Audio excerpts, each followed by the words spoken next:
എൻ്റെ സഹോദരങ്ങളെ, നമ്മുടെ കർത്താവിൻ്റെ ക്രൂശിൻ്റെ ശക്തി നമ്മൾ ധ്യാനിക്കുകയാണ്. ഈ വിശുദ്ധ വാരത്തിൽ ഏറ്റവും സവിശേഷമായ ഈ വചന സന്ദേശം പരിശുദ്ധാത്മാവ് നമുക്ക് നൽകുമ്പോൾ നമ്മുടെ ഹൃദയങ്ങൾ ദൈവവചനത്താൽ നിറയപ്പെടണം. നമ്മുടെ ജീവിതങ്ങൾ കർത്താവിൻ്റെ ക്രൂശിൻ്റെ ശക്തിയിൽ പൊതിയപ്പെടണം. നമ്മുടെ കർത്താവിനെ ആശ്രയിച്ചുകൊണ്ട്, നമ്മുടെ കർത്താവിങ്കിലേക്ക് പ്രത്യാശയോടെ നോക്കിക്കൊണ്ട് നമ്മൾ വചന ശുശ്രൂഷയിലേക്ക് പ്രവേശിക്കുകയാണ്. നമ്മുടെ എല്ലാ നിയോഗങ്ങളും ആവശ്യങ്ങളും കർത്താവിൻ്റെ ക്രൂശിനോട് ചേർത്ത് വയ്ക്കുക. ആ കുരിശിൽ നമ്മുടെ എല്ലാ പ്രശ്നങ്ങൾക്കുമുള്ള ഉത്തരമുണ്ട്. നമ്മൾ അനുഭവിക്കുന്ന സകല പ്രതിസന്ധികൾക്കുള്ള പരിഹാരവും പ്രതിവിധിയുമുണ്ട്. Jesus is the answer. ഈശോയാണ് എല്ലാറ്റിനുമുള്ള ഉത്തരം. നമ്മുടെ കർത്താവാണ് സകലത്തിൻ്റെയും പരിഹാരം. ഈ തിരിച്ചറിവോടെ കർത്താവിൻ്റെ വചനത്തിന് മുൻപിൽ നമുക്കായിരിക്കാം. എൻ്റെ സഹോദരങ്ങളെ, നമ്മുടെ കർത്താവിൻ്റെ ക്രൂശിൻ്റെ സവിശേഷതയാണ് നമ്മൾ ആദ്യ ഭാഗത്ത് ദൈവവചനത്തിൽ നിന്ന് ധ്യാനിക്കുന്നത്. എന്താണ് ക്രൂശിൻ്റെ സവിശേഷത? നാം തിരുവചനത്തിലേക്ക് വരുമ്പോൾ വചനത്തിൻ്റെ മർമ്മങ്ങൾ ആത്മാവ് നമുക്ക് മറനീക്കി വെളിപ്പെടുത്തി തരുമ്പോൾ നമ്മുടെ കർത്താവിൻ്റെ ക്രൂശിൻ്റെ മാധുര്യവും അതിൻ്റെ സവിശേഷതയും എത്രമാത്രം മഹത്തരമാണെന്ന് നമുക്ക് ബോധ്യപ്പെടും. ഒന്നാമതായി തിരുവചനം പഠിപ്പിക്കുകയാണ്, കർത്താവിൻ്റെ ക്രൂശിൽ തൻ്റെ ശക്തി അവിടുന്ന് വെളിപ്പെടുത്തി. ദൈവശക്തിയെ വെളിപ്പെടുത്തുകയാണ്. ആരെല്ലാം ഈ ക്രൂശിൽ അഭയം പ്രാപിക്കുന്നുവോ, കർത്താവിൻ്റെ കുരിശിലേക്ക് പ്രത്യാശയോടെ കടന്നു വരുന്നുവോ, അവരിലെല്ലാം അത്ഭുതകരമായ ദൈവശക്തി നിറയപ്പെടും. വിശുദ്ധ കുരിശിലൂടെ കർത്താവിൻ്റെ അനന്തമായ അഭിഷേകം നമ്മുടെ ജീവിതങ്ങളിലേക്ക് പ്രവഹിക്കപ്പെടുകയാണ്. പൗലോസ് സത്യസഭയെ പഠിപ്പിക്കുന്നുണ്ട്. കൊരിന്തോസ് സഭയ്ക്ക് എഴുതിയ ഒന്നാമത്തെ ലേഖനം 1-ാം അധ്യായം 18-ാമത്തെ വചനം, 1:18. നാശത്തിലൂടെ ചരിക്കുന്നവർക്ക് കുരിശിന്റെ വചനം ഭോഷത്വമാണ്, രക്ഷയിലൂടെ ചരിക്കുന്ന നമുക്കോ അത് ദൈവത്തിന്റെ ശക്തിയത്രേ. രക്ഷയിൽ ജീവിക്കുന്ന നമുക്ക് കർത്താവിന്റെ ക്രൂശ് ദൈവത്തിന്റെ ശക്തിയാണ്. Power of God, power of God. സഹോദരങ്ങളെ, ഈ കുരിശിലേക്ക് പ്രത്യാശയോടെ നോക്കിക്കേ. കർത്താവിന്റെ ക്രൂശ് ആരെല്ലാം രക്ഷയിൽ ജീവിക്കുന്നുവോ അവർക്കെല്ലാം ദൈവത്തിന്റെ ശക്തിയാണ്. ഈ ശക്തിയുടെ അനുഭവം നമ്മുടെ ജീവിതങ്ങളിലേക്ക്, കുടുംബങ്ങളിൽ, തലമുറകളിൽ, നമ്മുടെ ദേശങ്ങളിലേക്ക് ഒഴുകപ്പെടുകയാണ്.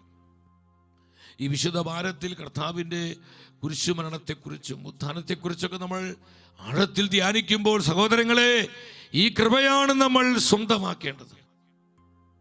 ദൈവത്തിൻ്റെ ശക്തി എത്രേ. വീണ്ടും പൗലോസ് റോമക്കാർക്ക് ഇത് ലേഖനം 1:16 ഈ തിരുവചന സത്യം സ്ഥിരീകരിക്കപ്പെടുകയാണ്. സുവിശേഷത്തെ പറ്റി ഞാൻ ലക്ഷിക്കുന്നില്ല.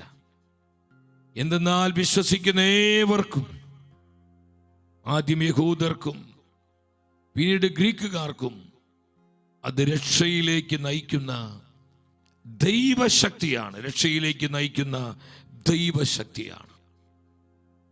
കർത്താവിന്റെ ക്രൂശിൽ നമുക്ക് വേണ്ട ശക്തിയുണ്ട്, നമുക്ക് വേണ്ട കരുത്ത്, പവർ ഉണ്ടെന്ന് തിരുവചനം സാക്ഷ്യപ്പെടുത്തുകയാണ്. സഹോദരങ്ങളെ, നമുക്ക് ഈ ശക്തിയുടെ അനുഭവം വേണോ? നമ്മുടെ ജീവിതങ്ങൾ പലപ്പോഴും ദുർബലമാണ്. നമ്മുടെ മനസ്സ് ദുർബലമായി പോകുന്നു. കൊച്ചു കൊച്ചു പ്രതിസന്ധികളിലും നൊമ്പരങ്ങളും വേദനകളും കഷ്ടതകളും ക്ലേശങ്ങളും നമ്മുടെ ജീവിതത്തിലേക്ക് വരുമ്പോൾ നമ്മൾ നിലം പറ്റി പോകുന്നു. പ്രത്യാശ നഷ്ടപ്പെടുന്നു. നമ്മൾ അനേകർ വിഷാദികളാകുന്നു, കരുത്തില്ലാതെ ദുർബലരായി മാറുന്നു. ഇവിടെയാണ് നമുക്ക് ക്രൂശിന്റെ ശക്തി വേണ്ടത്. ആരെല്ലാം പ്രത്യാശയോടെ കർത്താവിനെ സമീപിക്കുന്നുവോ അവരിലേക്ക് ഈ അനന്തമായ ശക്തി ഒഴുകപ്പെടുകയാണ്. നമ്മുടെ ജീവിതങ്ങൾ എംപവർ ചെയ്യപ്പെടുകയാണ്. നമ്മുടെ കുടുംബങ്ങളിൽ ഈ ശക്തിയുടെ അനുഭവം ഉണ്ടാവുകയാണ്. നമ്മുടെ തലമുറകൾ ദൈവശക്തിയുടെ തലമുറയായി മാറ്റപ്പെടുകയാണ്. സഹോദരങ്ങളെ, നമ്മൾ ഇതിനു വേണ്ടി ദാഹിക്കണം. നമ്മുടെ ജീവിതത്തിലും കുടുംബത്തിലും അടിസ്ഥാനമിട്ടിരിക്കുന്ന പൈശാചിക ആധിപത്യ ശക്തികള് കർത്താവിന്റെ അത്ഭുത ശക്തിയാൽ തകർക്കപ്പെടണം. നമ്മുടെ തലമുറകളിലുള്ള പൈശാചിക പിടികൾ പൊട്ടണം. ഇത് മാനുഷികമായ കഴിവ് കൊണ്ടോ ശക്തി കൊണ്ടോ സാധ്യമല്ല. അതിന് അസാധാരണമായ ദൈവശക്തി വേണം. കർത്താവിന്റെ ക്രൂശിലൂടെ ഈ ശക്തി അവിടെ നിന്ന് നമുക്ക് പ്രദാനം ചെയ്യുകയാണ്. കരമുയർത്തി 3 പ്രാവശ്യം വിളിച്ച് യേശുവേ എന്ന് വിളിച്ച് സ്തുതിക്കുന്നു. വിശ്വാസത്തോടെ വിളിക്കുന്നു. Jesus, Jesus, Jesus. ദൈവശക്തിയുടെ പ്രവാഹമുണ്ടാകുന്നു. രക്ഷയിൽ ജീവിക്കുന്നവർക്ക് അത് ദൈവത്തിന്റെ ശക്തി എത്ര, ദൈവത്തിന്റെ ശക്തി എത്ര. അപ്പൊ കർത്താവിന്റെ ക്രൂശ് ദൈവശക്തിയാണ്, ദൈവശക്തിയാണ്. കർത്താവിന്റെ ക്രൂശിന്റെ അനുഭവം ശക്തിയുടെ അനുഭവമാണ്. രണ്ടാമതായി നമ്മൾ മനസ്സിലാക്കണം സഹോദരങ്ങളെ, കർത്താവ് തന്റെ ക്രൂശിൽ നമ്മോടുള്ള അനന്തമായ അതിരുകളില്ലാത്ത തന്റെ സ്നേഹം വെളിപ്പെടുത്തുന്നു. ക്രൂശ് സ്നേഹത്തിന്റെ അടയാളമാണ്, അത് രക്ഷയുടെ അടയാളമാണ്. നമ്മോടുള്ള കർത്താവിന്റെ സ്നേഹത്തിന്റെ ഏറ്റവും പ്രകടമായ അടയാളം തന്റെ ക്രൂശിലാണ് നമുക്ക് കാണാൻ കഴിയുന്നത്. പൗലോസ് പറയുന്നുണ്ട് റോമാസഭയ്ക്ക് ലേഖനം 5:8, 5-ാം അധ്യായം 8-ാമത്തെ വചനം, എന്നാൽ നാം പാപികളായിരിക്കെ ക്രിസ്തു നമുക്ക് വേണ്ടി മരിച്ചു. അങ്ങനെ നമ്മോടുള്ള തന്റെ സ്നേഹം ദൈവം പ്രകടമാക്കിയിരിക്കുന്നു. നാം പാപികളായിരിക്കെ, നമ്മൾ കൊടിയ പാപികളാ, ഈ നിത്യരക്ഷയുടെ അനുഭവം സ്വന്തമാക്കാനുള്ള യോഗ്യതയില്ല. നമ്മൾ അവിശ്വസ്തരാണ്, നമ്മൾ അശുദ്ധിയും തിന്മയും എല്ലാവിധ ദുഷിപ്പും വക്രതയും നിറഞ്ഞവരായിരുന്നു. എന്നാൽ അതൊന്നും പരിഗണിക്കാതെ, അതൊന്നും നോക്കാതെ കർത്താവ് നമ്മുടെ വീണ്ടെടുപ്പിനായി, നിത്യമായ രക്ഷയ്ക്കായി കാൽവരി കുരിശിൽ അവിടെ നമുക്ക് വേണ്ടി മരിച്ച് നമ്മോടുള്ള തൻ അനന്തമായ സ്നേഹം വെളിപ്പെടുത്തുകയാണ്. Hallelujah, hallelujah. കർത്താവിന്റെ ക്രൂശ് സ്നേഹത്തിന്റെ അടയാളമാണ്. മാറിപ്പോകാത്ത, മാറ്റമില്ലാത്ത സ്നേഹം. ആ ക്രൂശിലേക്ക് നോക്കുന്നവർക്കെല്ലാം ഈ സ്നേഹാനുഭവം ഉണ്ടാവും, സ്നേഹാനുഭവം ഉണ്ടാവും. നമ്മുടെ ഹൃദയത്തിന്റെ ശൂന്യത മാറും, നമ്മുടെ ഹൃദയത്തിന് ദുഃഖം മാറും, നമ്മുടെ ജീവിതത്തിന് നിരാശയുടെ കെട്ടുകൾ പൊട്ടും. റോമർ 5:5 പറയുന്നുണ്ട്, പ്രത്യാശ നമ്മെ നിരാശരാക്കുന്നില്ല. നമുക്ക് നൽകപ്പെട്ടിരിക്കുന്ന പരിശുദ്ധാത്മാവിലൂടെ ദൈവ സ്നേഹം നമ്മുടെ ഹൃദയങ്ങളിലേക്ക് ചൊരിയപ്പെട്ടിരിക്കുന്നു. ഈശോയേ, എത്ര ശക്തമായ വചനമാണിത്. പ്രത്യാശ നമ്മെ നിരാശരാക്കുന്നില്ല. പ്രത്യാശയോടെ ആരെല്ലാം ഈ ക്രൂശിനെ സമീപിക്കുന്നുവോ അവരുടെ അകത്ത് സ്നേഹം നിറയും, ജീവിതത്തിൽ സ്നേഹം നിറയും, കുടുംബത്തിൽ സ്നേഹം നിറയും. കലഹത്തിന്റെ, വെറുപ്പിന്റെ, ഭിന്നതയുടെ, അനൈക്യത്തിന്റെ പൈശാചിക പീഡകൾ പൊട്ടിച്ചിതറും. നമ്മുടെ സഭയിൽ സ്നേഹം നിറയും, ഐക്യമുണ്ടാകും, കൂട്ടായ്മ വർദ്ധിക്കും. കർത്താവിന്റെ ക്രൂശിലേക്ക് നമ്മൾ കടന്നു വരണം, കർത്താവിന്റെ ക്രൂശിനെ നമ്മൾ പുണരണം. അനന്തമായ സ്നേഹം, അതിരുകളില്ലാത്ത സ്നേഹം നമുക്കായി അവിടുന്ന് വെളിപ്പെടുത്തി. തന്റെ ക്രൂശിൽ, തന്റെ കുരിശിലാണ് കർത്താവ് വെളിപ്പെടുത്തിയത്. ഇതേ സത്യം വീണ്ടും പൗലോസിലേക്ക് ഉറപ്പിക്കുക. റോമാക്കാർക്ക് ഇത് ലേഖനം 12-ാം അധ്യായം 1-ാമത്തെ വചനം ഉണർവോടെ വായിച്ച്, ആകയാൽ സഹോദരരെ ദൈവത്തിന്റെ കാരുണ്യം അനുസ്മരിപ്പിച്ചുകൊണ്ട് ഞാൻ നിങ്ങളോട് അപേക്ഷിക്കുന്നു. ദൈവത്തിന്റെ കാരുണ്യം ഞാൻ നിങ്ങളെ ഓർമ്മിപ്പിക്കുന്നു. ഞാൻ ചോദിക്കട്ടെ പ്രിയപ്പെട്ടവരെ, നമ്മുടെ കർത്താവ് നമ്മോട് കാണിച്ച കാരുണ്യം എന്താണ്? നമുക്ക് വീട് തന്നതാണോ? നമുക്ക് നല്ലൊരു കാറ് കിട്ടിയതാണോ? നമ്മുടെ ബിസിനസ്സും ജോലിയും കുഴപ്പമില്ലാതെ മുന്നോട്ട് പോകുന്നതാണോ? ആരോഗ്യമുള്ള മക്കള്, സുന്ദരനായ ഭർത്താവ്, സുന്ദരിയായ ഭാര്യ, അല്ലെങ്കിൽ ഒത്തിരി സ്നേഹമുള്ള കരുതലുള്ള മാതാപിതാക്കള്, സഹോദരി സഹോദരന്മാരെ, ഭൗതികമായ നന്മകള്, ഭൗതിക സുഖങ്ങള്, ഇതൊക്കെ നമുക്ക് ലഭിച്ചതാണോ? നമ്മുടെ കർത്താവ് നമ്മോട് കാണിച്ച കാരുണ്യം ദൈവത്തിന്റെ കാരുണ്യമല്ല എന്ന് ഞാൻ പറയുന്നില്ല.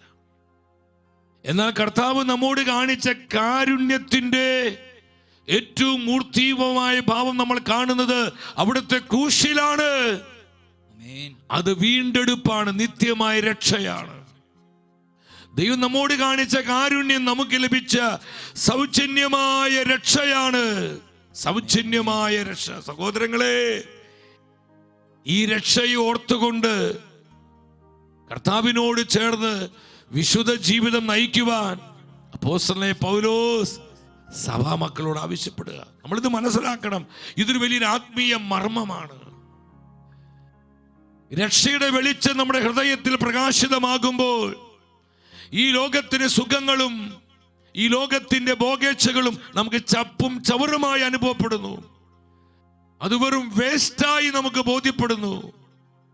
കർത്താവിനോട് കൂടെയുള്ള ജീവിതത്തിന്റെ ആനന്ദം, കർത്താവിനോട് ചേർന്ന് നടക്കുന്നതിന്റെ ആ മഹത്വം അനുഭവിച്ച് എനിക്കും നിനക്കും ജീവിക്കാൻ കഴിയുമെന്ന് പരിശുദ്ധാത്മാവ് ഈ വചനത്തിലൂടെ നമ്മളെ ബോധ്യപ്പെടുത്തുകയാ. കർത്താവേ, കൃപ തരണമേ, കൃപ തരണമേ. അവിടുത്തെ കാരുണ്യം ഓർമ്മിച്ചുകൊണ്ട് അവിടുത്തോട് ചേർന്ന് ജീവിക്കുവാൻ കൃപ തരണമേ, കൃപ തരണമേ. നമ്മൾ പാടുന്നില്ലേ? എന്താ പാടുന്നത്?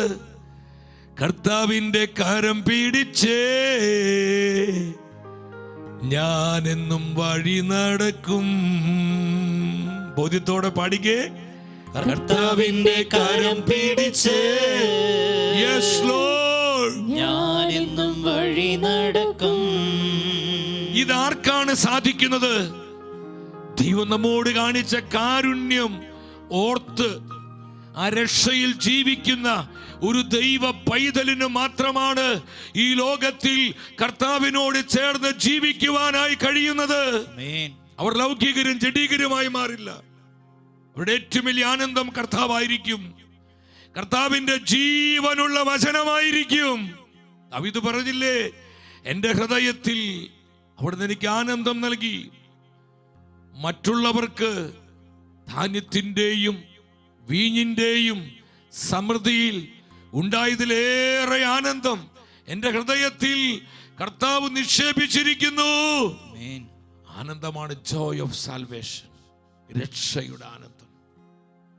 ഇതാർക്കാണ് അനുഭവിക്കാൻ കഴിയുന്നത്? ക്രൂശിലേക്ക് നോക്കുന്നവർക്ക്. കർത്താവ് നമ്മോട് കാണിച്ച സ്നേഹം അത് അനുഭവിക്കുന്നവർക്കാണ്. ഇത് സ്വന്തമാക്കി ജീവിക്കാൻ പറ്റുള്ളൂ. കഥ പറയല്ല നിങ്ങളോട് സഹോദരങ്ങളെ, ജീവിക്കുന്ന യാഥാർത്ഥ്യം നിങ്ങളുമായി പങ്കുവെക്കുകയാണ്. ഇത് കെട്ടുകഥകളല്ല, കൽപ്പിത കഥകളല്ല, മനുഷ്യൻ തൻ്റെ മാനുഷിക ബുദ്ധിയിൽ മെനഞ്ഞെടുത്ത മിഥ്യാധാരണകളല്ല. ഇത് ജീവിക്കുന്ന കർത്താവിന്റെ സത്യവചനമാണ്. അവിടുന്ന് നമ്മോട് കാണിച്ച കാരുണ്യം ഓർത്തുകൊണ്ട് അതാരെല്ലാം ഓർക്കുന്നുവോ, അതാരെല്ലാം മുറുകെ പിടിക്കുന്നുവോ അവർക്ക് മാത്രമാണ് ഈ ലോകത്തിൽ കർത്താവിനോട് ചേർന്ന് ജീവിക്കാൻ കഴിയുന്നത്. കരമടിച്ച് കരമടിച്ച് നന്ദി പറഞ്ഞ് സ്തുതിച്ചേ.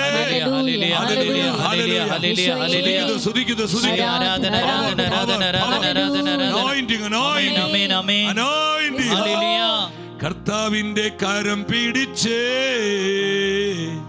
ഞാനെന്നും വഴി നടക്കും. എന്റെ ജീവിതത്തിന്റെ ഏത് നേരത്തും ഏത് കാലത്തും കർത്താവിന്റെ കരം പിടിച്ച് ഞാനെന്നും വഴി നടക്കും.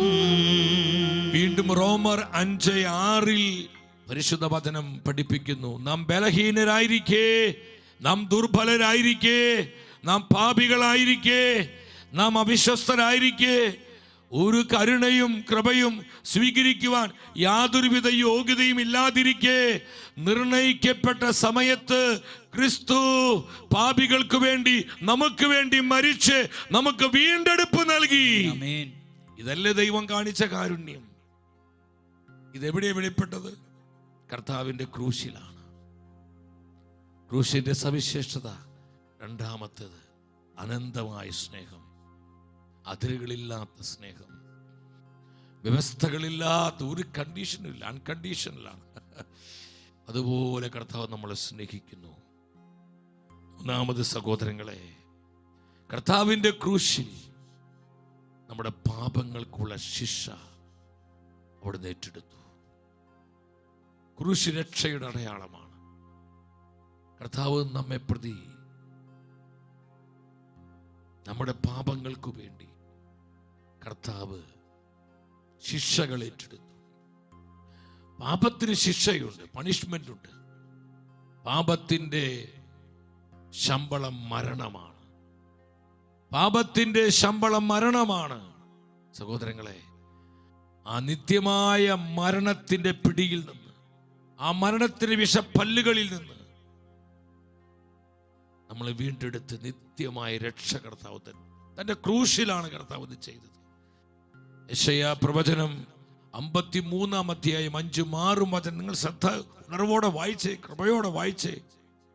നമ്മുടെ അതിക്രമങ്ങൾക്ക് വേണ്ടി അവൻ മുറിവേൽപ്പിക്കപ്പെട്ടു, നമ്മുടെ അകൃത്യങ്ങൾക്ക് വേണ്ടി ക്ഷതമേൽപ്പിക്കപ്പെട്ടു. അവന്റെ മേലുള്ള ശിക്ഷ നമുക്ക് രക്ഷ നൽകി. സഹോദരങ്ങളെ, ആ വചനത്തിന്റെ ആന്തരിക അർത്ഥം മനസ്സിലാക്കി ഉച്ചത്തിരുന്ന് വായിച്ചേ. കർത്താവായ ക്രിസ്തുവിന്റെ മേലുള്ള ശിക്ഷ, അവന്റെ മേലുള്ള ശിക്ഷ, ഒരു ഉച്ചത്തിരുന്ന് പറഞ്ഞേ, അവന്റെ മേലുള്ള ശിക്ഷ നമുക്ക് രക്ഷ നൽകി, നമുക്ക് രക്ഷ നൽകി. അവന്റെ മേലുള്ള ശിക്ഷ, അവന്റെ മേലുള്ള ശിക്ഷ നമുക്ക് രക്ഷ നൽകി, നമുക്ക് രക്ഷ നൽകി. എന്താണ് കർത്താവിന്റെ മേലുണ്ടായിരുന്ന ശിക്ഷ? നമ്മുടെ സകല പാപങ്ങൾക്കും വേണ്ടി കർത്താവ് ശിക്ഷിക്കപ്പെടുകയാണ്.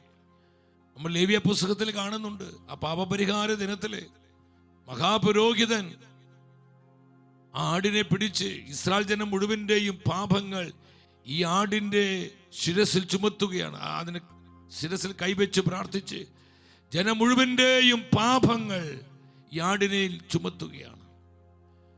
തുടർന്നൊരു വിജന പ്രദേശത്തേക്ക് ഈ ആടിനെ പറഞ്ഞയക്കുകയാണ്. ഈ വിജന പ്രദേശത്ത് മരുഭൂമിയിലുള്ള പച്ചവെള്ളം പോലും കിട്ടാതെ ഈ ആട് അലഞ്ഞു നടന്ന് ഈ ആട് ചത്തുപോവുകയാണ് ജനത്തിന്റെ പാപങ്ങൾക്ക് വേണ്ടി.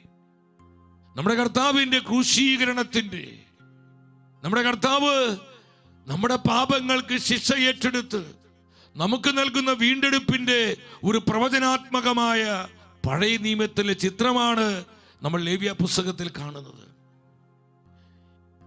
ഈ കുഞ്ഞാട് ആരാണ്? കർത്താവായ യേശുവാണ്. മനുഷ്യവർഗം മുഴുവന്റെയും സകല പാപങ്ങൾക്ക് വേണ്ടിയുള്ള ശിക്ഷകൾ കർത്താവ് ഏറ്റെടുത്തു. നമുക്ക് ലഭിക്കേണ്ട ശിക്ഷയെ നമ്മളാ കുരിശിൽ മരിക്കേണ്ടത്. നമ്മളാണ് അവിടെ കിടന്ന് ഈ പാടിപീടകൾ സഹിക്കേണ്ടത് നമ്മുടെ പാപങ്ങൾക്ക് വേണ്ടി. നമുക്ക് പകരക്കാരനായി നമ്മുടെ പാപങ്ങളുടെ ശിക്ഷകൾ കർത്താവ് ഏറ്റെടുത്തുകൊണ്ട് വചനം പഠിപ്പിക്കുക. അവിടുന്ന് നമുക്ക് രക്ഷ നൽകി. അവന്റെ മേലുള്ള ശിക്ഷ നമുക്ക് രക്ഷ നൽകി. കുരിശാണു രക്ഷ, കുരിശിലാണു രക്ഷ, കുരിശേ നമിച്ചിടുന്നു. കുരിശാണു രക്ഷ, കുരിശിലാണു രക്ഷ, വിശ്വസിക്കുന്നു. കുരിശേ നമിച്ചിടുന്നു. അവന്റെ മേലുള്ള ശിക്ഷ നമുക്ക് രക്ഷ നൽകി. ഹല്ലേലൂയ. അവന്റെ മേലുള്ള ശിക്ഷ നമുക്ക് രക്ഷ നൽകി. വിശ്വസിച്ച് ഈ രക്ഷ ഏറ്റെടുത്തുകൊണ്ട് സ്വീകരിച്ചുകൊണ്ട് ഒരിക്കൽ കൂടെ പാടി പ്രാർത്ഥിച്ച്, കുരിശാണു രക്ഷ, കുരിശിലാണു രക്ഷ, കുരിശേ നമിച്ചിടുന്നു. ആമേൻ. ആമേൻ. വിശ്വസിച്ച് ആമേൻ പറഞ്ഞേ. ആമേൻ. എത്ര വലിയ കാരുണ്യ കർത്താവ് ചെയ്തത്. അവന്റെ മേലുള്ള ശിക്ഷ നമുക്ക് രക്ഷ നൽകി. നമുക്കിന്നൊരു ജീവിതമുണ്ടെങ്കിൽ അത് കർത്താവ് നമുക്ക് സൗജന്യമായി തന്നതാണ്. സഹോദരങ്ങളെ, അത് അനുഭവിച്ചുകൊണ്ട് കർത്താവിനോട് ചേർന്ന് നമ്മൾ ജീവിക്കണം. കർത്താവിന്റെ കരം പിടിച്ച് നമ്മൾ ജീവിക്കണം. പത്രോസിലെഴുതിയ 1-ാമത്തെ ലേഖനം 2-ാം അധ്യായം 22, 23, 24 വചനങ്ങൾ നിങ്ങൾ ശ്രദ്ധാപൂർവം വായിച്ച്. അവൻ പാപം ചെയ്തിട്ടില്ല, അവന്റെ അധരത്തിൽ വഞ്ചന കാണപ്പെട്ടുമില്ല. നിന്ദിക്കപ്പെട്ടപ്പോൾ അവൻ പകരം നിന്ദിച്ചില്ല, പീഡനമേറ്റപ്പോൾ ഭീഷണിപ്പെടുത്തിയില്ല. പിന്നെയോ നീതിയോട് വിധിക്കുന്നവനെ തന്നെ തന്നെ ഭരമേൽപ്പിക്കുകയാണ് ചെയ്തത്. നമ്മുടെ പാപങ്ങൾ സ്വന്തം ശരീരത്തിൽ വഹിച്ചുകൊണ്ട് അവൻ കുരിശിലേറി. ഉച്ചത്തിൽ കൃപയോടെ വചനം വായിച്ച്. നമ്മുടെ പാപങ്ങൾ സ്വന്തം ശരീരത്തിൽ വഹിച്ചുകൊണ്ട് അവൻ കുരിശിലേറി. പറഞ്ഞ അവൻ കുരിശിലേറി. അവൻ കുരിശിലേറി. ആരാണ് കുരിശിലേറിയത്? നമ്മുടെ കർത്താവായ യേശു. നമുക്ക് വേണ്ടി കർത്താവ് ക്രൂശിതനായി കുരിശിൽ മരിച്ചു. അവൻ കുരിശിലേറി വീണ്ടെടുപ്പ് തന്നു. നമ്മുടെ എല്ലാ പാപങ്ങളുടെ ശിക്ഷ തന്റെ ശരീരത്തിലേക്ക് കർത്താവ് ഏറ്റെടുത്തു. ഓ, എത്ര വലിയ കാരുണ്യം! ഇതല്ലേ ദൈവം കാണിച്ച കാരുണ്യം. കാറ് കിട്ടിയതോ, വീട് കിട്ടിയതോ, ജോലിയിൽ പ്രമോഷൻ കിട്ടിയതോ, മകൾക്ക് വിസ കിട്ടിയതോ ഒന്നുമല്ല. അതൊക്കെ ദൈവം തന്ന കൊച്ചു കൊച്ചു നന്മകളാണ്. ദൈവം നമ്മോട് കാണിച്ച കാരുണ്യം എന്ന് പറയുന്നത് നമുക്ക് ലഭിച്ച രക്ഷയാണ്, വീണ്ടെടുപ്പാണ്. ഈ സത്യം നമ്മൾ മനസ്സിലാക്കണം. സഹോദരങ്ങളെ, നമ്മുടെ പാപങ്ങൾ സ്വന്തം ശരീരത്തിൽ വഹിച്ചുകൊണ്ട് നമ്മുടെ കർത്താവ് കുരിശിലേറി. അവൻ ക്രൂശിതനായി. അപ്പൊ നമ്മൾ തിരിച്ചറിയേണ്ടത്, പാപങ്ങൾക്കുള്ള ശിക്ഷ ആ ക്രൂശിലെ കർത്താവ് ഏറ്റെടുത്തു. ക്രൂശിൽ കർത്താവ് ഏറ്റെടുത്ത് രക്ഷ നൽകി. സമ്പൂർണമായ രക്ഷ, സമ്പൂർണമായ രക്ഷ, സമ്പൂർണമായ രക്ഷ. ഒരു നിമിഷം എല്ലാവരും എഴുന്നേറ്റ് നിന്ന് ആ കരങ്ങളൊന്ന് കോർത്ത് പിടിച്ച് കുരിശിനാലെ വീണ്ടെടുത്ത നമ്മുടെ കർത്താവിന് നന്ദി പറയുക. കരങ്ങൾ കോർത്ത് പിടിച്ച് ഉണർവോടെ ആ വരികൾ പാടി പ്രാർത്ഥിച്ച്. കൃപ ഒഴുകുന്ന സമയം, അഭിഷേകം ഇറങ്ങുന്ന സമയം, ദൈവശക്തി വ്യാപരിക്കുന്ന സമയം, കർത്താവിന്റെ ക്രൂശിന്റെ അനന്തമായ ശക്തിയാൽ നമ്മുടെ കുടുംബങ്ങൾ പൂരിതമാകുന്ന സമയം, പിശാചിന്റെ പിടികൾ പൊട്ടുന്ന സമയം, അത്ഭുത സൗഖ്യങ്ങൾ വ്യാപരിക്കുന്ന സമയം. Lord, release, release, Lord. Glory, glory, glory. Power, power, power, Lord. Power, Lord. ക്രൂശിനാലേ ലോകമൊന്നായി വീണ്ടെടുത്തവനെ താണു ഞങ്ങൾ വണങ്ങുന്നു ദിവ്യപാദങ്ങൾ. കുരിശിനാലേ ലോകമൊന്ന വീണ്ടെടുത്തവനെ താണു ഞങ്ങൾ വണങ്ങുന്നു ദിവ്യപാദങ്ങൾ. താണു ഞങ്ങൾ വണങ്ങുന്നു ദിവ്യപാദങ്ങൾ.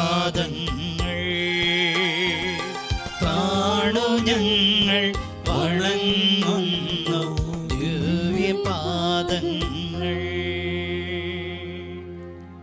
ആമേൻ, ആമേൻ.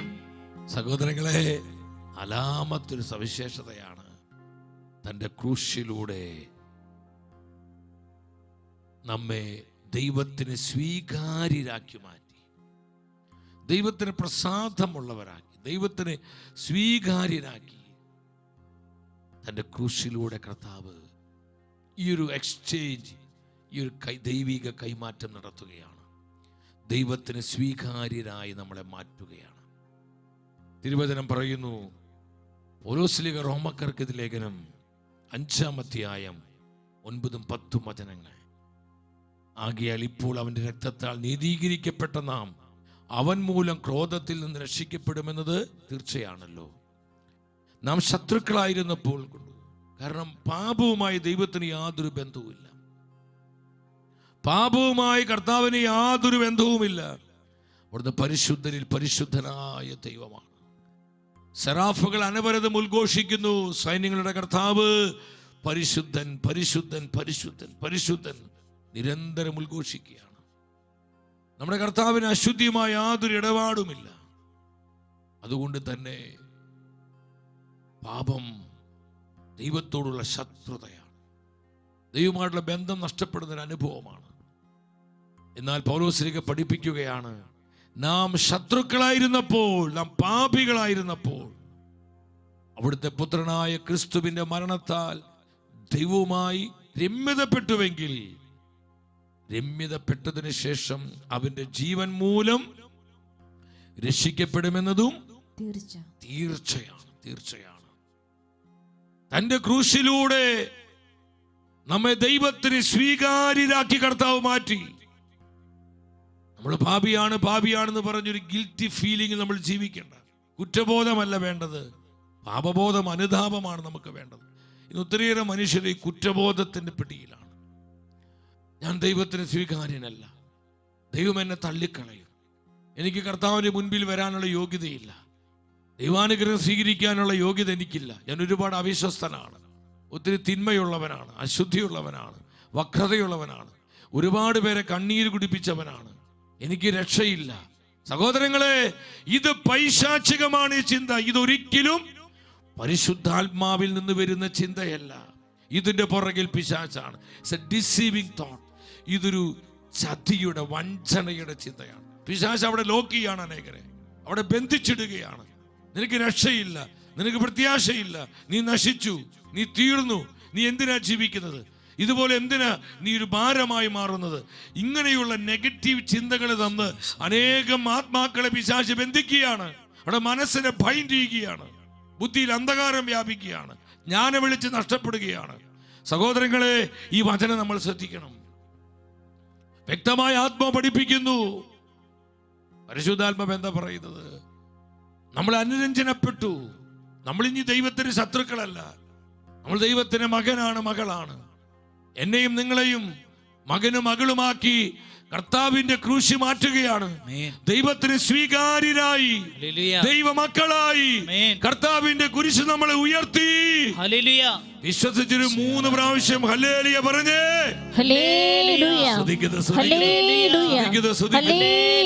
വലിയ ആനന്ദത്തോടെ ദൈവമക്കളായി കർത്താവിന്റെ കുരിശ് നമ്മളെ ഉയർത്തി. Child of God. I am child of God. ഞാൻ ദൈവത്തിന്റെ പൈതലാണ്. ഞാൻ ദൈവത്തിന്റെ പൈതലാണ്. എന്റെ കർത്താവിന്റെ ക്രൂശ് എന്നൊരു ദൈവ പൈതലാക്കി മാറ്റി. ശത്രുതയുടെ കെട്ടുകൾ പൊട്ടിച്ചു, ശത്രുതയുടെ മതിലുകൾ കർത്താവിന്റെ ക്രൂശ് തകർത്ത് കളഞ്ഞു. എനിക്ക് എപ്പോൾ വേണമെങ്കിലും എന്റെ കർത്താവിന്റെ അരികിലേക്ക് ഓടി വരാം, എന്റെ കർത്താവിൽ അഭയം പ്രാപിക്കാം, എന്റെ കർത്താവിനെ ആശ്രയിക്കാം, എന്റെ കർത്താവിന് തിരുമുഖത്തേക്ക് നോക്കാം. ഒരു മറയുമില്ല, ആർക്കത് തടയാൻ പറ്റില്ല. I am child of God. എന്റെ അപ്പന്റെ അടുത്തേക്ക് ഏത് സമയത്തും വരാനുള്ള അവകാശവും യോഗ്യതയും എനിക്ക് എന്റെ കർത്താവിന്റെ ക്രൂശ് നൽകി. ആമേൻ. എത്ര വലിയ കാര്യമാണ് സഹോദരങ്ങളെ. ദൈവത്തിന്റെ വചനം പറയുന്നു, പൗലോസ്ലീഹ കൊരിന്ത്യർക്കെതിരെ 2-ാമത്തെ ലേഖനം 5-ാം അധ്യായം 19-ാമത്തെ വചനം, 2 കൊരിന്തോസ് 5:19. അതായത് ദൈവം മനുഷ്യരുടെ തെറ്റുകൾ അവർക്കെതിരായി പരിഗണിക്കാതെ, നമ്മുടെ പാപങ്ങള്, നമ്മുടെ തെറ്റുകള് നമുക്കെതിരായി, ഇത് ശ്രദ്ധിക്കണം നിങ്ങൾ, ശ്രദ്ധാപൂർവം വായിച്ച്, നമുക്കെതിരായി പരിഗണിക്കുന്നില്ല. രമ്യതയുടെ സന്ദേശം ഞങ്ങളെ ഭരമേൽപ്പിച്ചുകൊണ്ട് ക്രിസ്തു വഴി ലോകത്തെ തന്നോട് അനുരഞ്ജനപ്പെടുത്തി നമ്മുടെ തെറ്റുകൾ നമുക്കെതിരെ പരിഗണിക്കാതെ. അത് പരിഗണിച്ച് നമ്മുടെ അവസ്ഥ എന്താ? നമ്മൾ നശിച്ചു. നമ്മുടെ പാപങ്ങൾ നമുക്കെതിരെ പരിഗണിക്കാതെ, നമ്മുടെ തിന്മകളും അവിശ്വസ്തതകളും നമുക്കെതിരെ പരിഗണിക്കാതെ കർത്താവ് തന്നോട് അനുരഞ്ജിപ്പിക്കുകയാണ്. നമുക്ക് വേണ്ടത് റിപ്പൻറ്റൻസ് ആണ്, ഒരു അനുതാപം. കർത്താവെ തെറ്റിപ്പോയി, അതൊന്ന് പറഞ്ഞാൽ മതി. നീ ആത്മാർത്ഥമായി സത്യസന്ധമായി കർത്താവിന്റെ സന്നിധിയിലെ കണ്ണുനീരോടെ നീ പാപം ഏറ്റു പറയുക. അതിനാണ് പരിശുദ്ധ കുമ്പസാരം കർത്താവ് സഭയിൽ സ്ഥാപിച്ചത്. ഈ വിശുദ്ധ വാരത്തിൽ ഏറ്റവും ഒരുക്കത്തോടെ കുമ്പസാരിക്കുക, പൂർണ്ണ കുമ്പസാരം നടത്തുക. അടുത്ത ഒരുക്കവും കർത്താവിന്റെ പ്രസാദപര സമൃദ്ധിയും നമ്മളിൽ നിറഞ്ഞു നിൽക്കണം. നമുക്കൊന്ന് അനുദപിച്ചാൽ മതി. കർത്താവെ തെറ്റിപ്പോയി, തെറ്റിപ്പോയി. നമ്മുടെ പാപങ്ങൾ നമുക്കെതിരെ ഒരു നാളും കർത്താവ് പരിഗണിക്കുകയില്ല. എത്ര പേര് ഇത് വിശ്വസിക്കുന്നു? അവർ ഉച്ചത്തിൽ ആമേൻ പറഞ്ഞേ. പാപത്തിനെന്റെ മേൽ ഭരണമില്ല, ഒരു തിന്മയും എന്നെ ഇനി തൊടുകയില്ല. ആനന്ദത്തോടെ പ്രത്യാശയോടെ പറഞ്ഞേ, പാപത്തിനെന്റെ മേൽ ഭരണമില്ല, യെസ് ലോർഡ്, ഒരു തിന്മയും എന്നെ ഇനി തൊടുകയില്ല. നീ അത് ചെയ്തില്ല, നീ ഇത് ചെയ്തില്ലേ, നീ പാപിയ, നീ പാപിയ, നീ പാപിയ, നിനക്ക് രക്ഷയില്ല എന്ന് പറഞ്ഞ് പിശാചിനും മനുഷ്യർക്കും നമ്മളെ തകർക്കാൻ പറ്റുകയില്ല. അനുദപിച്ചു കഴിഞ്ഞാൽ കർത്താവിന്റെ പിടി നമ്മുടെ മേൽ വരുന്നു, ശത്രുതയുടെ കെട്ടുകൾ പൊട്ടുന്നു. ദൈവമായി നമ്മൾ അനുരഞ്ജനപ്പെടുകയാണ്. സഹോദരങ്ങളെ, എത്ര വലിയ കാരുണ്യമാണ് കർത്താവ് കാണിച്ചത്. കർത്താവിന്റെ ക്രൂശിന്റെ ശക്തി നമ്മൾ അനുഭവിക്കണം. തുറന്നുള്ള സമയം ഒരു സെക്കൻഡ് എല്ലാവരും എഴുന്നേറ്റ് നിന്ന് നമ്മൾ വളരെ പ്രധാനപ്പെട്ട ഒരു തിരുവചന സത്യം പഠിക്കാൻ പോവുകയാണ്. നാളെയും ഇതിൻ്റെ അടുത്ത ഭാഗങ്ങൾ പ്രാർത്ഥനാപൂർവ്വം നമ്മൾ കേൾക്കും. അത്ഭുതകരമായ ഡെലിവറൻസുകൾ, സൗഖ്യങ്ങൾ, കൃപാവരങ്ങൾ നമ്മിലേക്ക് ഒഴുകപ്പെടുന്ന ദിനങ്ങളാണിത്. ഒന്ന് കരങ്ങൾ ഉയർത്തിപ്പിടിച്ച് കർത്താവിന്റെ മുൻപിൽ കണ്ണുനീരോടെ പ്രാർത്ഥിക്കുക, ആഗ്രഹത്തോടെ പ്രാർത്ഥിക്കുക. എല്ലാവരും കരങ്ങൾ ഉയർത്തിപ്പിടിക്കുന്നു, കരങ്ങൾ ഉയർത്തിപ്പിടിക്കുന്നു, തീഷ്ണതയോടെ പ്രാർത്ഥിക്കുന്നു, കർത്താവിന്റെ നാമം വിളിക്കുന്നു. ഉണർവോടെ എല്ലാം മറന്ന് നമ്മുടെ പാപങ്ങൾ നമുക്കെതിരായി പരിഗണിക്കാതെ, നമ്മുടെ തെറ്റുകൾ നമുക്കെതിരായി പരിഗണിക്കാതെ നമ്മെ രമ്യപ്പെടുത്തുന്ന, നമ്മൾ അനുദപിക്കുമ്പോൾ നമ്മുടെ പാപങ്ങൾ നമുക്കെതിരായി പരിഗണിക്കാതെ നമ്മൾക്ക് അനുരഞ്ജനം നൽകി, കൃപ നൽകി, പ്രസാദവരം നൽകി നമ്മെ അഭിഷേകം ചെയ്യുന്ന കർത്താവിന്റെ കാരുണ്യത്തിലേക്ക് നോക്കി കരമുയർത്തി ഒറ്റ വിളി, യേശുവേ. ശംഖ് തുറന്ന് വിളിക്കുന്നു, യേശുവേ. Hallelujah, hallelujah, hallelujah, hallelujah, hallelujah, hallelujah, hallelujah, hallelujah.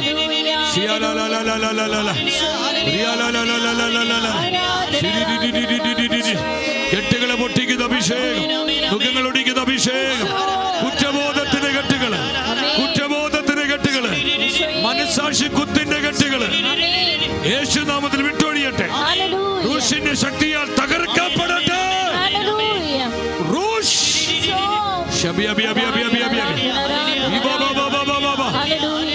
പുരുഷന്റെ ശക്തി പതിനായിരങ്ങളിൽ നിറയട്ടെ, ആയിരക്കണക്കിന് കുടുംബങ്ങളിൽ നിറയട്ടെ.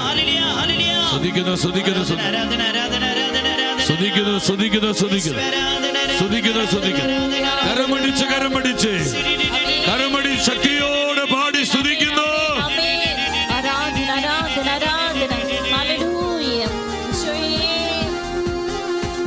പാപത്തിനെന്റെ മേൽ ഭരണമില്ല, ഒരു തിന്മയും എന്നെ ഇനി തൊടുകയില്ല. പാപത്തിനെന്റെ മേൽ ഭരണമില്ല, ഒരു തിന്മയും എന്നെ ഇനി തൊടുകയില്ല. യേശുവിൻ ക്രൂശിലെ പീഡകളാലെ സാത്താനെ ശാസിക്കുന്നു, എന്നേക്കും വിട്ടുപോകാം. യേശുവിൻ ക്രൂശിലെ പീഡകളാലെ സാത്താനെ ശാസിക്കുന്നു, കുടുംബങ്ങളിൽ നിന്ന്, തലമുറകളിൽ നിന്ന്, വിട്ടുപോകാം. സഭയിൽ നിന്ന് എന്നേക്കും സാത്താനെ ശാസിക്കുന്നു, ഈ അഭിഷേകം സ്വീകരിച്ചുകൊണ്ട്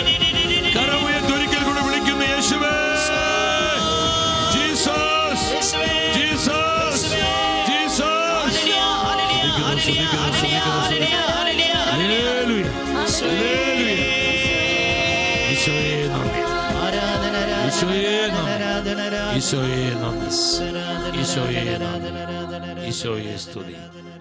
ആമേൻ. ആമേൻ. സഹോദരങ്ങളെ, നമ്മൾ വളരെ പ്രാർത്ഥനയോടെ കർത്താവ് തരുന്ന ഈ തിരുവചന സത്യം നമ്മൾ മനസ്സിലാക്കണം. ഇത് നമ്മുടെ ഹൃദയത്തിൽ പ്രകാശിതമായാൽ നമുക്ക് വലിയ സ്വാതന്ത്ര്യം ഉണ്ടാവും. നമ്മുടെ ഭയങ്ങൾ മാറും, നമ്മുടെ ദുഃഖങ്ങൾ നീങ്ങും, നമ്മുടെ നിരാശയുടെ കെട്ടുകൾ പൊട്ടും. കർത്താവിൻ്റെ ക്രൂശിലൂടെ നമുക്ക് ലഭിച്ച സ്വാതന്ത്ര്യം, ഫ്രീഡം, കർത്താവിൻ്റെ ക്രൂശിലൂടെ നമുക്ക് ലഭിച്ച സ്വാതന്ത്ര്യം എന്താണ്? നമ്മൾ നാളെ പ്രധാനമായി അതിനെക്കുറിച്ച് ധ്യാനിക്കും. ഇന്ന് ഈ സമയം അതിൻ്റെ പ്രധാന മറ്റൊരു ഭാഗമാണ് ചിന്തിക്കുന്നത്. കർത്താവിൻ്റെ ക്രൂശിലൂടെ നമുക്ക് ലഭിച്ച സ്വാതന്ത്ര്യങ്ങളിൽ ഒരു പ്രധാനപ്പെട്ട ഫ്രീഡം, സ്വാതന്ത്ര്യമാണ് സാത്താന്റെ ആധിപത്യത്തിൽ നിന്നുള്ള സ്വാതന്ത്ര്യം.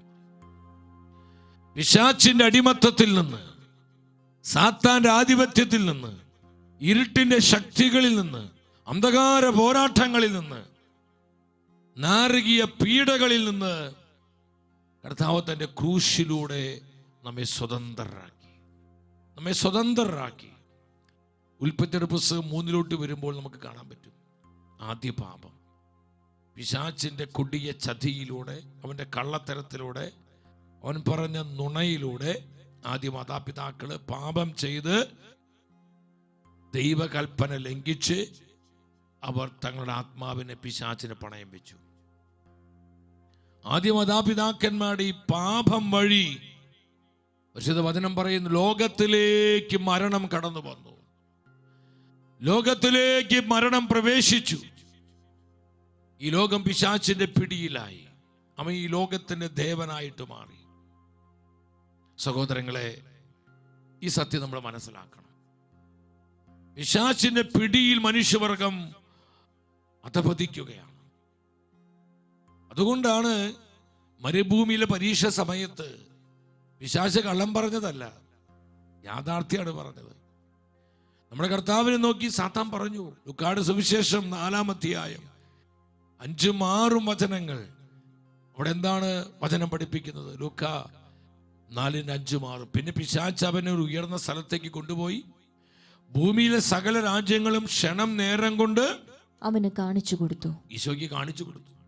പിശാച് അവനോട് പറഞ്ഞു, ഇവയുടെ മേൽ എല്ലാ അധികാരവും മഹത്വവും നിനക്ക് ഞാൻ തരാം. ഈ രാജ്യങ്ങളുടെ മേൽ, ഈ ജനപദങ്ങളുടെ മേൽ എല്ലാ അധികാരവും, ഓൾ പവേഴ്സ്, സകല അധികാരവും മഹത്വവും ഞാൻ നിനക്ക് തരാമെന്ന് പറയുമ്പോൾ ഈ അധികാരം അപ്പോൾ ആരുടെ കയ്യിലാ? പിശാചിന്റെ കയ്യിലാണ്. മനുഷ്യവർഗത്തെ ചതിയിലൂടെ, കള്ളത്തരത്തിലൂടെ, വഞ്ചനയിലൂടെ മനുഷ്യവർഗത്തിന് മേൽ അവൻ ആധിപത്യം പിടിച്ചെടുത്തു. മനുഷ്യൻ തന്റെ ആത്മാവിന് പിശാചിന് പണയം വെച്ചു. മരണത്തിന് മേൽ അവൻ അധികാരമുള്ളവനായി, മനുഷ്യവർഗത്തിന് മേൽ അവൻ ആധിപത്യം പുലർത്തി. സഹോദരങ്ങൾ, അതുകൊണ്ടാണ് ചങ്കൂറ്റത്തോടെ കർത്താവിനെ നോക്കി പറഞ്ഞത്, എല്ലാ അധികാരവും മഹത്വവും ഞാൻ നിനക്കു തരാം, ഇതെന്റെ കയ്യിലാണ്. അപ്പൊ ഞാൻ നിങ്ങളോട് പറയാണ്, നിങ്ങൾ എന്നെ ഒന്ന് ജസ്റ്റ് ഒന്ന് കൈകൂപ്പിക്കൊണ്ട് ഒന്ന് വണങ്ങിയാൽ നിങ്ങൾക്ക് ഞാൻ 100 കോടി രൂപ തരാമെന്ന് പറഞ്ഞാൽ നിങ്ങളെ സംബന്ധിച്ച് അതൊരു പ്രലോഭനമല്ല, ഒരു പ്രലോഭനമേ അല്ല. കാരണം നിങ്ങൾക്കറിയാം, 100 കോടി പോയിട്ട് 10 ലക്ഷം രൂപ പോലും ഇങ്ങനെ കയ്യിലില്ല. പിന്നെ ഇവിടെ 100, അപ്പൊ അതൊരു പ്രലോഭനമല്ല. ആ സമയത്ത് എൻ്റെ കയ്യിൽ ആയിരക്കണക്കിന് രൂപയുണ്ടെന്ന് ചിന്തിക്കും. ഞാൻ നിങ്ങളോട് പറയാം, നിങ്ങൾക്ക് അതൊക്കെ അറിയാം. ആയിരക്കണക്കിന് കോടി രൂപ എൻ്റെ കയ്യിലുണ്ട്, നിങ്ങൾക്ക് എല്ലാവർക്കും അറിയാം. നിങ്ങളോട് ഞാൻ പറയാണ്, നിങ്ങൾ എന്നെ ഒന്ന് കൈകൂപ്പി ഒന്ന് ജസ്റ്റ് ഇങ്ങനെ വണങ്ങിയാൽ നിങ്ങൾക്ക് ഞാൻ ഓരോരുത്തർക്കും 100 കോടി രൂപ തരാമെന്ന് പറഞ്ഞാൽ എല്ലാവർക്കും അത് പ്രലോഭനമായില്ലെങ്കിലും ചിലർക്കെങ്കിലും അത് പ്രലോഭനമാകാം. ശ്രദ്ധിക്കണമേ, ചിലർക്കെങ്കിലും അത് പ്രലോഭനമാകാം. ഒരു സെക്കൻഡ് ഒന്ന് കൈകൂപ്പി ഒന്ന് ജസ്റ്റ് ഒന്ന് വണങ്ങിക്കഴിഞ്ഞാൽ 100 കോടി രൂപയാണ് കിട്ടുന്നത്. എന്തിനെങ്ങനെ അല്ലിലും അലച്ചും ഇങ്ങനെ കഷ്ടപ്പെട്ട് സഹിച്ച് ജീവിക്കുക? സുന്ദരമായി സുഖമായി ജീവിച്ചൂടെ? ചിലർക്കത് പ്രലോഭനമാകാം, ചിലർക്കത് പ്രലോഭനമാവില്ല. അവർ 100 അല്ല 1000 അല്ല 10,000 കോടി തരാമെന്ന് പറഞ്ഞാലും അവർ ദൈവത്തിന്റെ വചനം വിട്ടുമാറില്ല, വചനം വിട്ടുമാറില്ല. ശ്രദ്ധിക്കണം നിങ്ങൾ. അപ്പൊ കർത്താവിനോട് അവൻ ചലഞ്ച് ചെയ്യാണ്. എല്ലാ അധികാരവും മഹത്വവും ഈ ലോകത്തിന്റെ സകല പവേഴ്സ് ഞാൻ നിനക്ക് തരാം, നീ എന്നെ ഒന്ന് കുമ്പിട്ട് ആരാധിച്ചാൽ മതി. 6-ാം വചനം എന്താ പറയുന്നത്? അവിടെ പറയാണ്, ഞാൻ അതെല്ലാം തരാം, ഇതെല്ലാം എനിക്ക് നൽകപ്പെട്ടിരിക്കുന്നു. ആദ്യ പാപത്തിലൂടെ ദൈവം നൽകിയ ഈ അധികാരം മനുഷ്യൻ പിശാചിനെ പണയം വെച്ചു. ഇപ്പോൾ ഈ അധികാരം മുഴുവൻ സാത്താന്റെ കയ്യിലാണ്. അതാണ് പിശാച് പറഞ്ഞത്, ഇതെനിക്ക് നൽകപ്പെട്ടിരിക്കുന്നു. വഞ്ചനയിലൂടെ പിശാച് അത് പിടിച്ചെടുത്തു, സാത്താൻ അത് കൈവശപ്പെടുത്തി. തുടർന്ന് വീണ്ടും നിങ്ങൾ പരിശുദ്ധ വചനത്തിലോട്ട് നോക്കിക്കേ. എനിക്ക് ഇഷ്ടമുള്ളവർക്ക് ഞാൻ ഈ അധികാരം കൊടുക്കും, എനിക്ക് ഇഷ്ടമുള്ളവർക്ക് ഞാൻ ഈ അധികാരം കൊടുക്കും. കർത്താവിന് പിശാചിന്റെ ചതി മനസ്സിലായി. ക്രൂശിനെ ഒഴിവാക്കാനുള്ള സാത്താന്റെ തന്ത്രം, കുരിശുമരണത്തെ ഇല്ലാതാക്കുവാനുള്ള പിശാചിന്റെ ചതിയായിരുന്നത്. നീ എന്തിനാ സഹിക്കുന്നത്? നീ എന്തിനാ കുരിശിൽ മരിക്കാൻ പോകുന്നത്? നീ എന്തിനാ പാടിപീഠം ഏറ്റെടുക്കുന്നത്? നീ എന്തിനാ ഈ കൊടിയ വേദനയിലൂടെ കടന്നു പോകുന്നത്? ഈ നിന്ന അപമാനങ്ങളൊക്കെ നീ ഏറ്റെടുക്കുന്നത്? നീ ഒരു സെക്കൻഡ് എന്ന് കുമ്പിട്ട് ആരാധിച്ച പോരെ? ഇത് മുഴുവൻ ഞാൻ നിനക്ക് തരാം, ഞാൻ കൈവശപ്പെടുത്തിയിരിക്കുന്ന ഈ സകല അധികാരവും മഹത്വം ഞാൻ നിനക്ക് തരാം. അങ്ങനെ കർത്താവിന്റെ കുരിശ് മരണത്തെ ഒഴിവാക്കി മനുഷ്യവർഗത്തിന് മേൽ എന്നേക്കുമായി ആധിപത്യം പുലർത്തുവാനുള്ള പിശാചിന്റെ കൊടിയ ചതിയായിരുന്നു ഈ വചനത്തിലൂടെ വെളിപ്പെട്ടത്. കർത്താവ് ജ്ഞാനമുള്ളവനാ, പരിശുദ്ധാത്മ പൂർണ്ണനാണ്. നമ്മുടെ കർത്താവിന് മനസ്സിലായി പിശാചിന്റെ ചതിയ. അവൻ തേനൊലിപ്പിക്കുന്ന ചക്രവാക്കും പറഞ്ഞ് കർത്താവിനെ വഴിതെറ്റിക്കുവാനും രക്ഷാകര പദ്ധതിയിൽ നിന്ന് ഈശോയെ മാറ്റുവാനുള്ള പിശാചിന്റെ ചതിയാന്ന് ഈശോയ്ക്ക് മനസ്സിലായി. കർത്താവ് പറഞ്ഞു, നിന്റെ ദൈവമായ കർത്താവിനെ മാത്രമേ നീ ആരാധിക്കാവെന്ന് തിരുവെഴുത്തിൽ എഴുതപ്പെട്ടിരിക്കുന്നു. വചനത്തിന് ശക്തി കാണിച്ചു കൊടുക്കുക. ആ വചനത്തിന് വാള് കൊണ്ട് പിശാചിന് നിറുന്നലൊരു വെട്ടുവെച്ചു കൊടുത്തു. സാത്താന് മനസ്സിലായി, ഇവന്റെ അടുത്ത് ഈ ചതിയും തന്ത്രവും ഒന്നും ഏശില്ല, ഇവൻ വചനമാണ്, 100% വചനാണ്, 100% വചനാണ്. സഹോദരങ്ങളെ, നമ്മൾ ശ്രദ്ധിക്കണം. ഇങ്ങനെ ചതിയിലൂടെ പിടിച്ചെടുത്ത ഈ അധികാരത്തെ കർത്താവ് എന്ത് ചെയ്തു? കർത്താവ് എന്താ ചെയ്തത്? മരണത്തിന്റെ മേലും മനുഷ്യവർഗം മുഴുവന്റെ മേലുള്ള അധികാരം ഇപ്പോൾ പിശാചിന്റെ കയ്യിലാണ്. കർത്താവ് എന്തിനാണ് മനുഷ്യനായി ഈ ലോകത്തിലേക്ക് വന്നത്? ഞാൻ പലപ്പോഴും എൻ്റെ കുഞ്ഞുനാളിൽ ചിന്തിച്ചൊരു കാര്യമാണ്. സർവശക്തനായ ദൈവം, അവിടത്തേക്ക് അസാധ്യമായ യാതൊന്നുമില്ല. ദൈവത്തിന് എല്ലാം സാധ്യമാണ്. സ്വർഗത്തിലിരുന്ന് പറഞ്ഞാൽ മതിയായിരുന്നു, മനുഷ്യവർഗമേ നിങ്ങളൊക്കെ രക്ഷപ്പെട്ടിരിക്കുന്നു, നിങ്ങളെ ഞാൻ വീണ്ടെടുത്തിരിക്കുന്നു എന്ന് പറഞ്ഞാൽ പോരെ?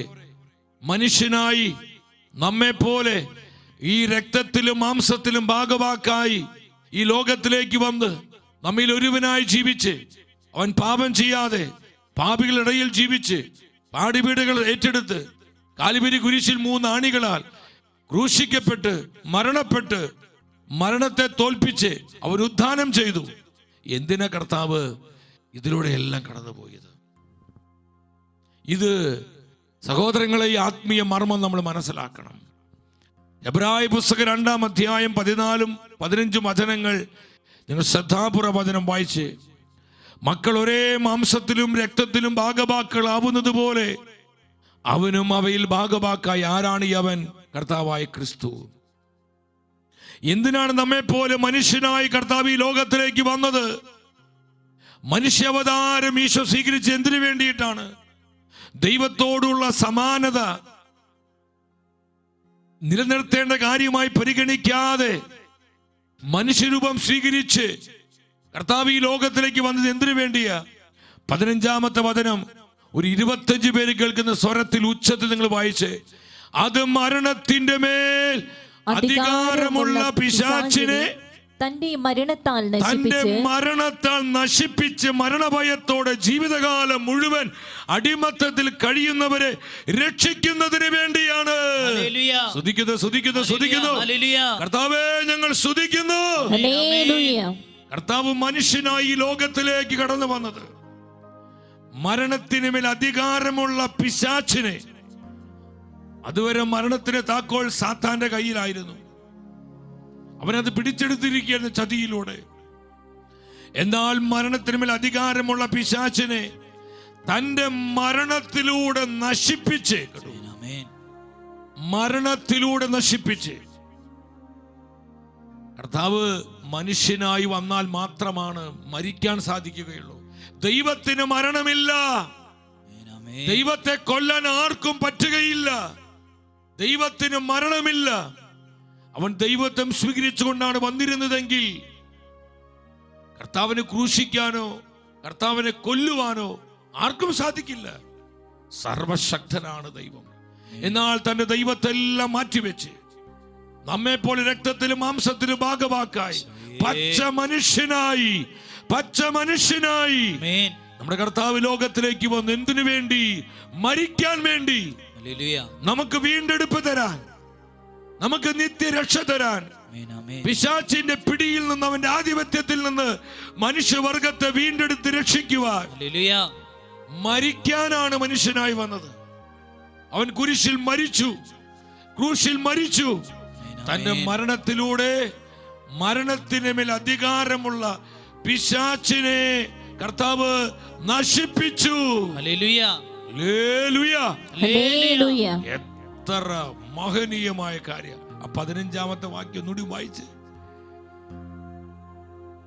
മരണത്താൽ നശിപ്പിച്ച് മരണഭയത്തോടെ ജീവിതകാലം മുഴുവൻ പിശാചിന്റെ അടിമത്തത്തിൽ നിന്ന്, ഭയത്തിന്റെ അടിമത്തം, വെറുപ്പ്, വൈരാഗ്യം, പൈശാചിക പീഡകൾ, നിരാശ, വിഷാദം, ദുഃഖം, ജഡീകത, ഭൗതികത, ലൗകികത, ഇങ്ങനെയുള്ള എല്ലാ പൈശാചിക രൂപിയിൽ നിന്ന്, പൈശാചിക സ്വാധീന ബന്ധനങ്ങളിൽ നിന്ന് നമ്മളെ വീണ്ടെടുത്ത് രക്ഷിക്കുവാൻ മനുഷ്യനായി വന്ന് കർത്താവ് പിശാചിനെ നശിപ്പിക്കുകയാണ്. എന്നാ വചനമാണിത്! എന്നാ പവർഫുള്ളായ വചനമാണിത്! ഈ വചനത്തിന്റെ അനന്തമായ ശക്തി ഇത് അനേകം കുടുംബങ്ങളിലേക്ക് വ്യാപരിക്കുന്നു. പ്രാപിച്ചോ. അനേകം ജീവിതങ്ങളിലേക്ക് അത് റിലീസ് ചെയ്യപ്പെടുന്നു. ദേശങ്ങളിലേക്ക്, രാജ്യങ്ങളിലേക്ക് ഈ വചനത്തിന്റെ തീ, ഈ വചനത്തിന്റെ ശക്തി വ്യാപരിക്കട്ടെ. കരമേറ്റി വിളിക്കുന്നു യേശുവേ. പിശാചിന്റെ പിടികൾ നരകത്തിന്റെ അടിസ്ഥാനങ്ങൾ തകരട്ടെ. ഇരുട്ടിന്റെ ശക്തികൾ വഴിമാറി പോകട്ടെ.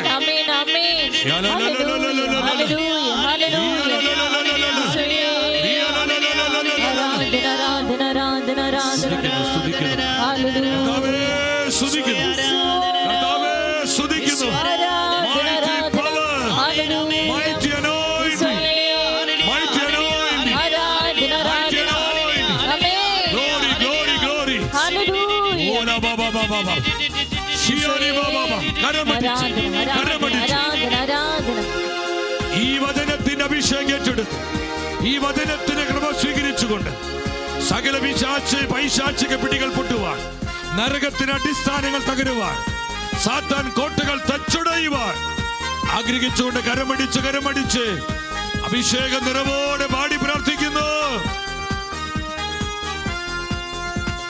പാപത്തിനെന്റെ മേൽ ഭരണമില്ല, ഒരു തിന്മയും എന്നെ ഇനി തൊടുകയില്ല. പാപത്തിനെന്റെ മേൽ ഭരണമില്ല, ഒരു തിന്മയും എന്നെ ഇനി തൊടുകയില്ല. യേശുവിൻ ക്രൂശിലെ പീഡകളാലെ സാത്താനെ ശാസിക്കുന്നു.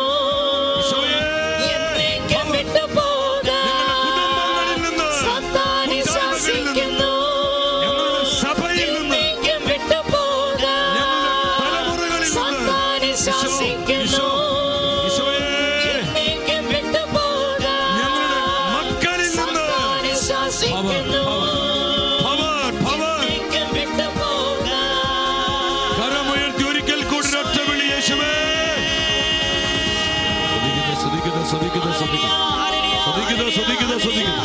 Anointing, anointing, anointing, anointing, anointing, anointing, anointing, anointing. കൃപൊഴുകട്ടെ, കൃപൊഴുകട്ടെ, കൃപൊഴുകട്ടെ, കൃപൊഴുകട്ടെ. Isho